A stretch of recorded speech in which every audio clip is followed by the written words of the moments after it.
David era el amado de Dios. Él fue llamado el amado de Dios. Y vamos a ver detalladamente a David y su pecado con Betsabé. Y pienso que usted lo entenderá y se asombrará de la misericordia de Dios más que nunca. Segunda de Samuel 11, verso 1. Y aconteció que en la primavera, en el tiempo cuando los reyes salen a la batalla, que David envió a Joab y a sus siervos con él y a todos los hombres de guerra de Israel, y destruyeron a los amonitas y sitiaron a Rabá. Pero David se quedó en Jerusalén. Ahora, hay un mensaje solo en esto, pues era el tiempo en que los reyes iban a la batalla, pero David se quedó en casa. Él envió a los demás y él se quedó en casa. ¿Sabe usted qué? A veces usted puede cuidarse de no meterse en problemas solo estando donde debe estar cuando debe estar ahí.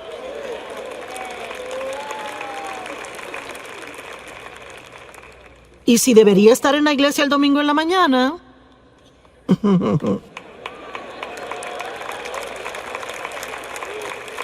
es cierto. Y me pregunto cuánta gente sinceramente pensó, pues no, yo no sé, quizás me regrese a la sesión de la tarde y yo no sé, quizás se comieron más donas de lo que se suponía y se cansaron y decidieron quedarse. O irse a casa. Bueno, yo no sé, quizás después se metan en alguna clase de lío en la tarde, caigan en tentación y se suponía que estuviesen aquí. Si hubieran estado donde se suponía que estuviesen, entonces no hubiera pasado. Es importante estar donde debe estar cuando debe estar, ¿verdad? ¿Cuántos deben de estar pasando el tiempo con Dios cada mañana antes de salir por la puerta y hacen otras cosas?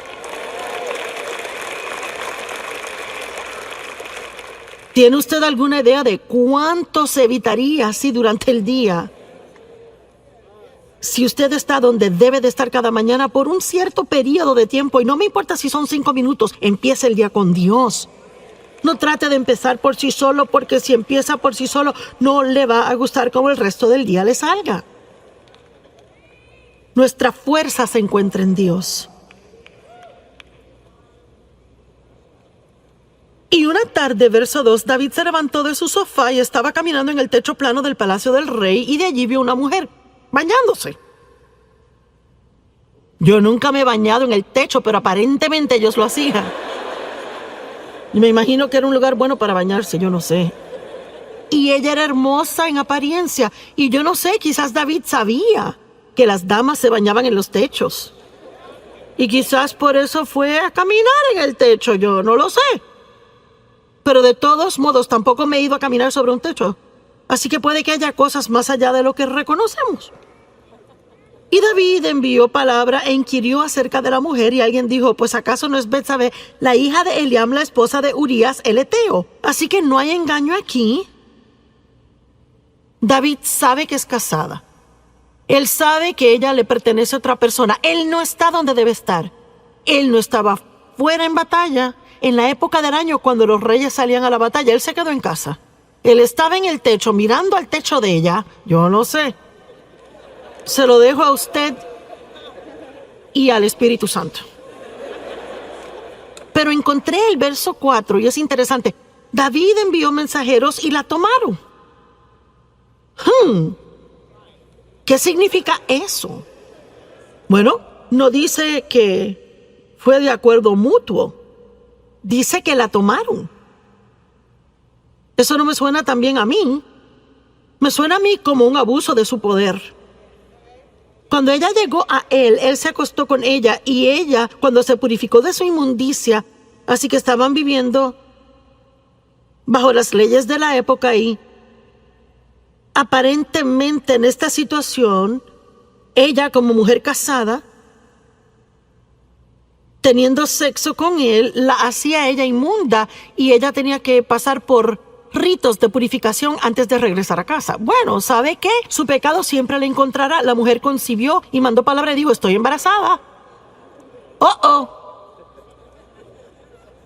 Y yo quiero que vean la profundidad de la depravación en que David, el amado de Dios, cae en esta situación. ¿Cuál fue su debilidad? Lujuria. No fue temor. Tampoco ira. fue lujuria. El diablo tienta a diferentes personas en diferentes formas y déjeme decirle algo, tiene que conocerse. Y debe de hacer todo lo que pueda por fortalecerse en áreas donde sea débil. Es cierto. Déjeme decirle, si es un hombre o una mujer y es sentado de esa manera y tiene una linda familia y no quiere hacer nada que la estropee y ha cometido errores en el pasado y trabaja en un lugar donde hay muchos hombres atractivos o muchas mujeres hermosas, déjeme decirle algo, mejor es que entre con los ojos cerrados y ore antes de entrar ahí. Y no se vaya al cafecito con ellos y no tiene que contarles de los problemas en casa y no tiene que llevarle donas en la mañana. ¡Corra como un loco!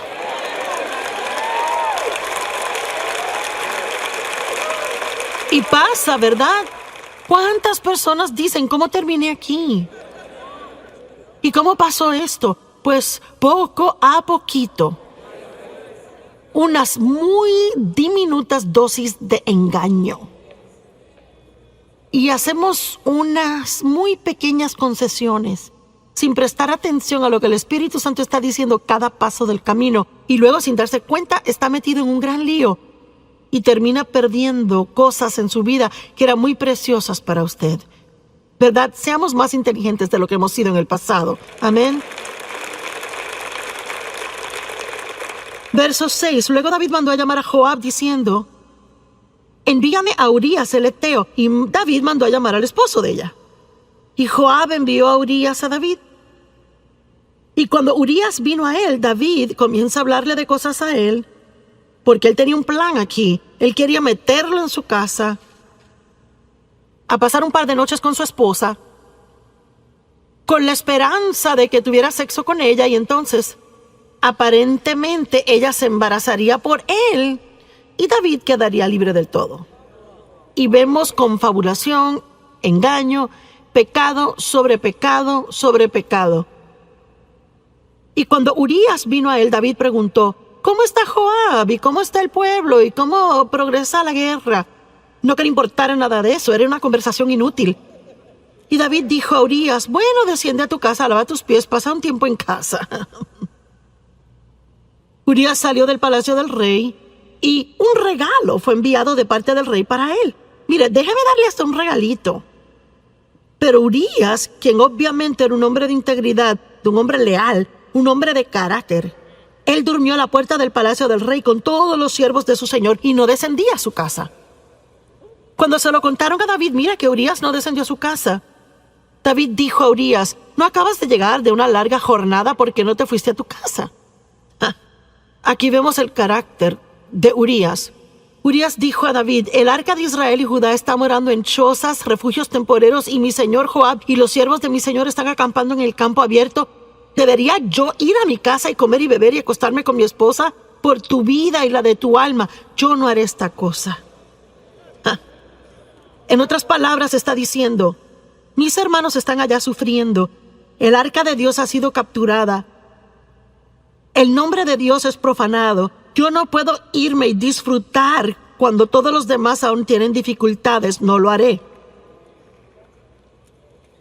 Verso 2. Entonces David dijo a Urías: bueno, quédate aquí hoy también y mañana te dejaré ir. Y Urías permaneció en Jerusalén ese día y el próximo. Pero David aún no ha terminado. David lo llamó a cenar y comió y bebió con él y así lo emborrachó. ¿Están siguiendo esto? Este es David quien escribió los Salmos. El amado de Dios que todos admiramos. Salmo 23. El Señor es mi pastor, nada me faltará. Por favor. Y él comió y bebió con él y emborrachó a Urías, y en la tarde fue y se acostó en su cama con los siervos de su señor, y aún así no descendió a su casa. Oh, le apuesto que David estaba nervioso. Y ya sabe, en ninguna manera estoy degradando a David. Él era un gran hombre de Dios y sabe, si usted es tentado a tomar lo que digo mal y me quiere escribir una carta, ya sabe. Estoy aquí tratando de probar un punto práctico. de que este hombre era un hombre normal y se hizo un gran hombre de Dios, pero él no era perfecto como hombre. Amén. Y aparentemente, él creyó que Dios era mayor que su mayor error. Y pienso que toma un increíble coraje para en su totalidad hacer algo que usted sabía que no debía hacer. Se defraudó a sí mismo tanto y defraudó a otras personas, hirió a otras personas y aún dirá: me levantaré y volveré a mi padre y él me sanará y me restaurará una vez más. ¿Qué hizo el hijo pródigo? Él tuvo una vida tan mala que él vivía con los cerdos. Malgastó toda la fortuna de su padre y la Biblia dice que volvió en sí. Yo no sé, quizás alguien me está escuchando ahora mismo, quizás está viendo por televisión desde el sofá o reclinado. Y una vez dije al predicar, dije: hey, tú acostado en tu reclinadora tomándote esa cerveza. Y tenemos este testimonio. Un hombre joven de 20 años estaba haciendo eso. Había estado en una racha de drogas por mucho tiempo y él dijo: cuando usted dijo eso me asustó tanto. Él dijo: me sentí sobrio y acepté a Cristo.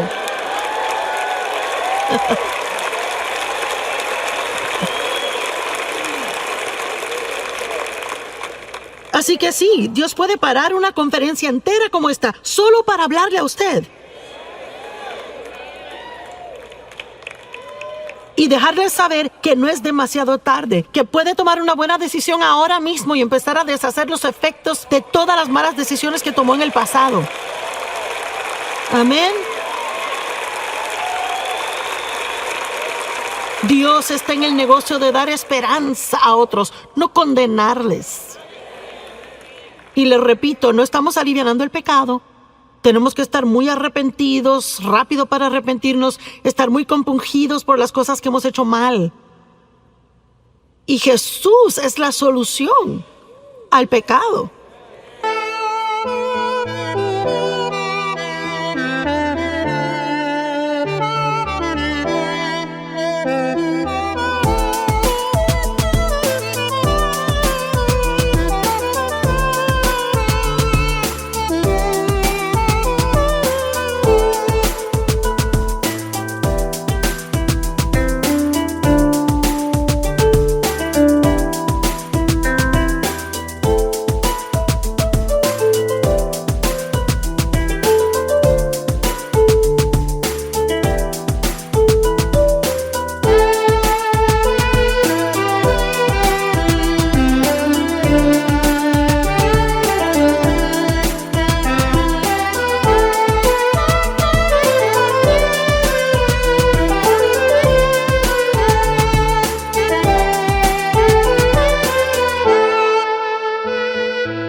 Y lo que no ayuda es quedarnos en el hoyo que nos hemos metido cuando que Dios está ofreciéndonos una salida. Todos los demás le condenarán y hasta tapa le pondrán al pozo donde está, pero Jesús es el único que le sacará.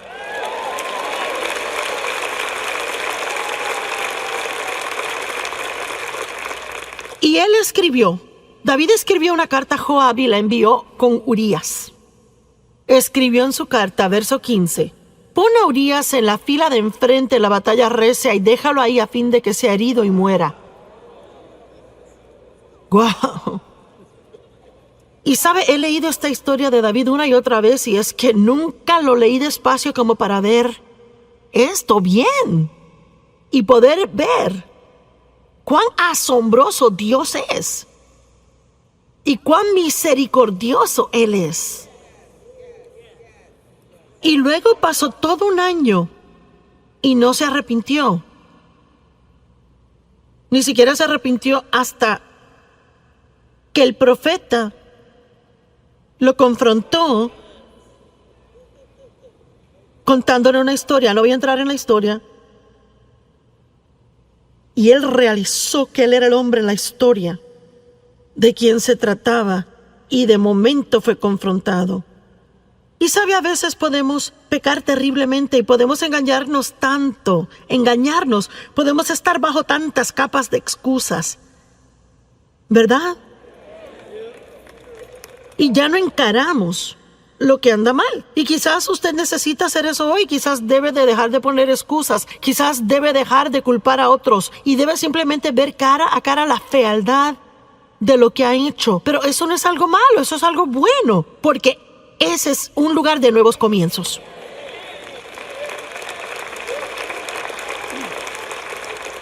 Pero no puede empezar otra vez si no afronta la verdad en donde está. Usted conocerá la verdad y la verdad le hará libre. Usted saldrá del hoyo y se ahorrará la culpabilidad.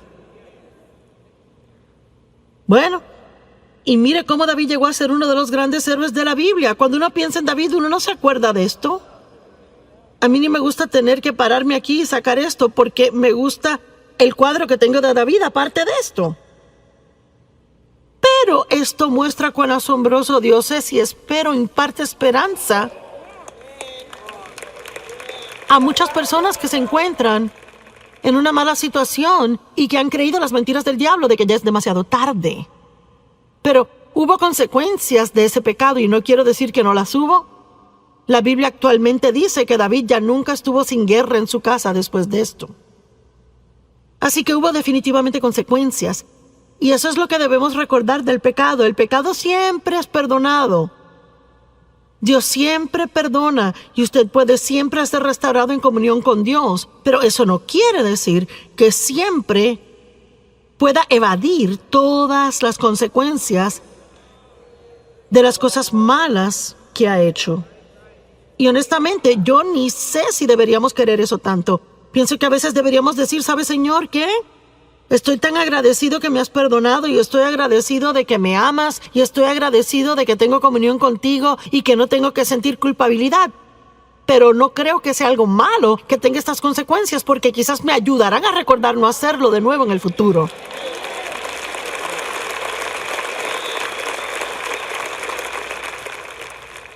La Biblia dice en Proverbios que si su siervo no siente las consecuencias de su maldad,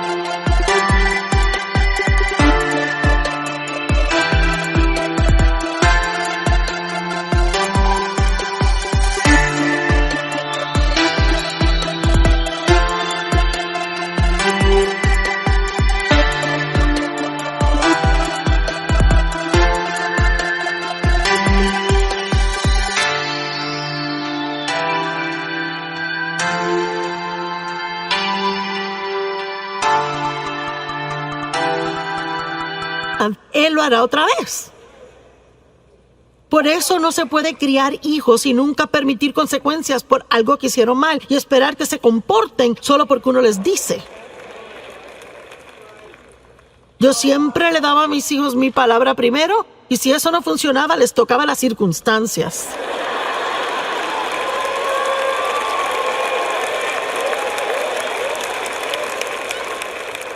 Y déjeme decirle algo, así es que Dios es con nosotros. Siempre nos da su palabra primero, hace todo lo que posiblemente puede para que su palabra esté en nosotros y para estar de acuerdo con Él y para hacer cosas a su manera. Pero si no las hacemos, Él nos ama tanto que toca nuestras circunstancias.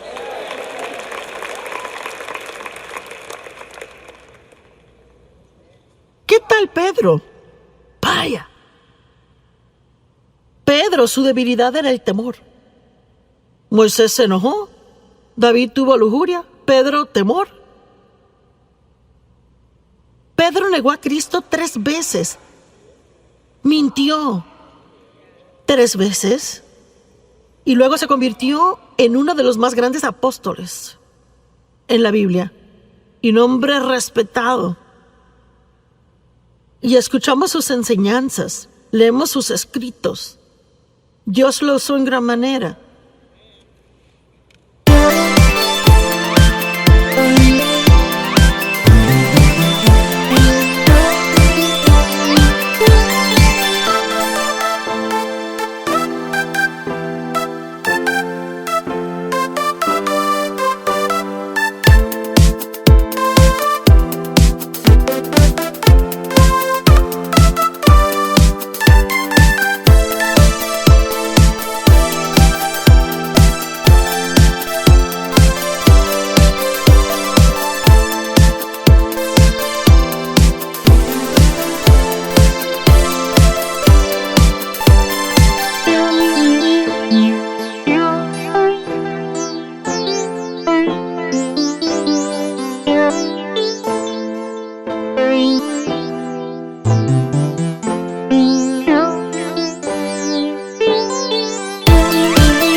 Lucas 22:54. Y le atraparon y llevaron a él trayéndole a la casa del sumo sacerdote, y Pedro le seguía en la distancia. Bueno, esas palabras en la distancia ya nos muestran un problema.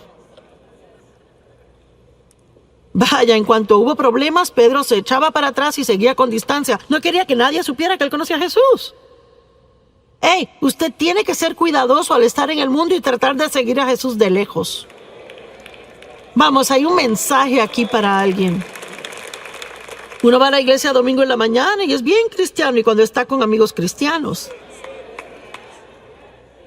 Pero, ¿qué durante la semana en el trabajo?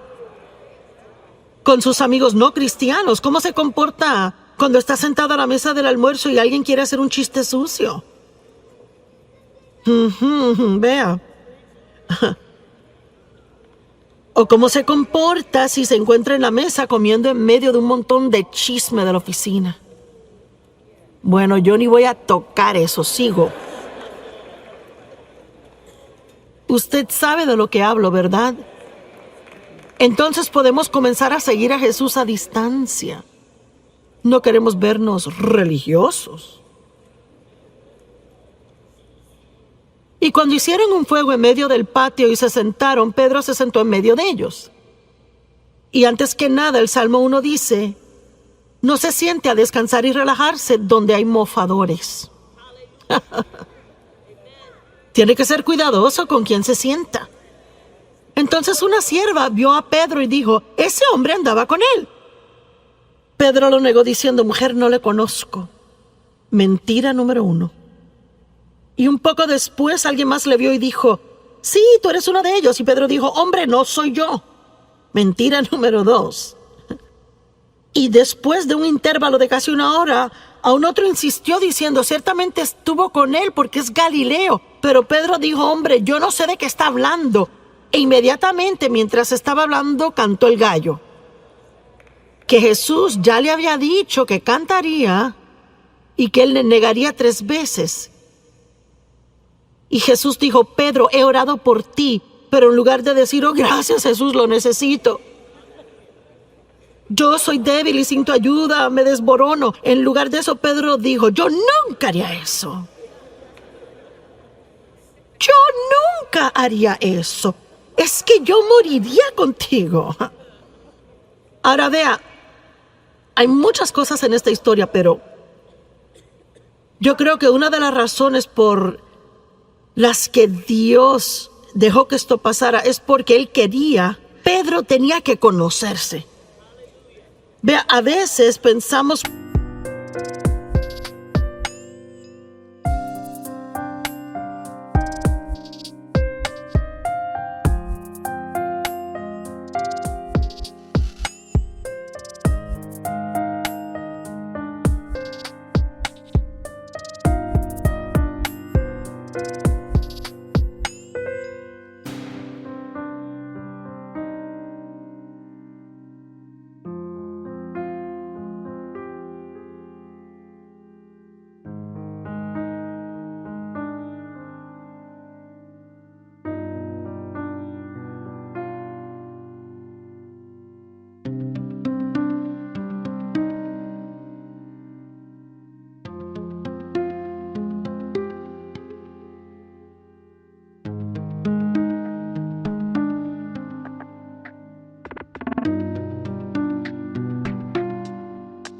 muy altamente de nosotros mismos y eso impide que lleguemos al destino que Dios tiene y Él se echa para atrás y deja que fracasemos y tenemos que conocernos y realizar cuánto le necesitamos a Él.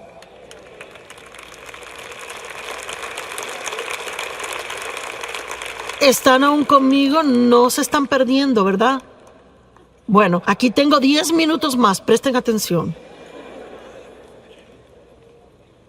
Y 3 veces él miente, el gallo cantó, ahora ve el verso 61, y el Señor se volteó y miró a Pedro. Hombre, ¿puede imaginarse por un momento esa mirada?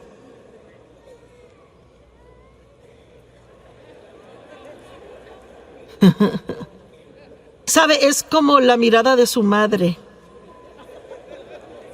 ¿Verdad? Una madre tiene esa mirada así.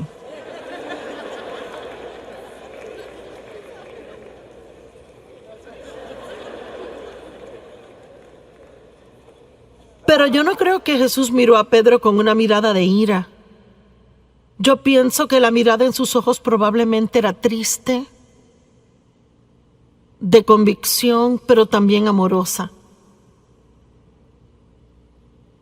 Y Pedro hizo lo correcto. Él salió y lloró amargamente. ¿Y sabe qué? Él inmediatamente, profundamente se arrepintió por su pecado y por su error. Y es realmente todo lo que Dios busca.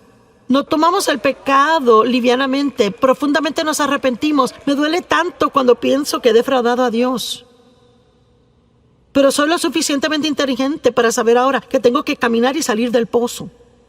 Yo tengo que brincar por encima de la culpabilidad, porque hay mucho en jaque para yo quedarme en ese hoyo por días. Amén. Hay demasiado que Dios quiere que hagamos. No tenemos que perder su tiempo así, no cuando la sangre de Jesús siempre está disponible para lavarnos una y otra vez.